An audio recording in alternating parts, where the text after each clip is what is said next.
Breaking news, no progress. President Trump just moments ago saying no progress was made to stop the war in Ukraine during a nearly hour-long phone call with Vladimir Putin.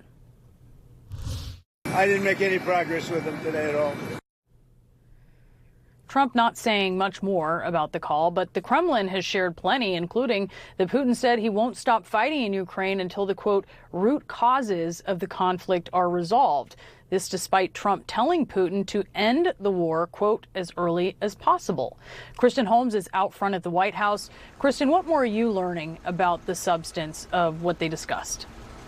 Well, Brianna, I think it's pretty clear that the call did not go as planned for two reasons. One, if you think about the last call that the two leaders had, it was 2.5 hours. This one was nearly an hour, so much shorter. But two, President Trump tends to like to put out some sort of readout of what was talked about in these calls. And we've heard almost nothing from the White House or President Trump. The only reason why he answered it there when he was talking to reporters is because he was directly asked what they talked about on the call. He said they talked about both Ukraine, which he said he was unhappy about, and Iran.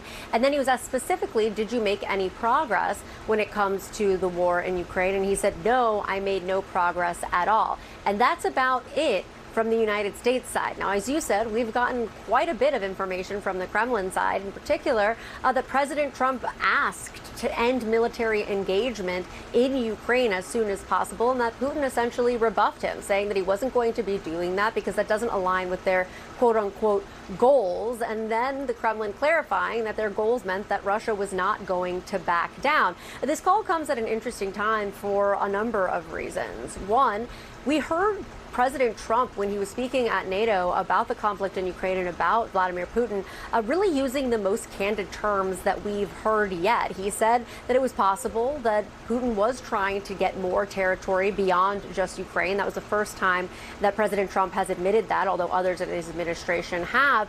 He also said that it was proving that the Russian president was incredibly difficult to work with, much harder than he thought it was going to be to end this conflict, that he was surprised at how hard it was to deal with Putin. So that was kind of the most realist version of the relationship and of his view of Putin that we have seen yet. It also comes at a time that the United States and the Pentagon has suspended or paused at least some of the munitions that we were sending to Ukraine. Now, President Trump, we are told by the Kremlin that this didn't come up in the call. President Trump didn't mention it. He also pushed back on the idea that we had paused any kind of support that we were giving Ukraine. To be clear, the Pentagon has confirmed that some shipments have been paused. However, they do push the narrative that not everything that was being sent to Ukraine has stopped going to the country.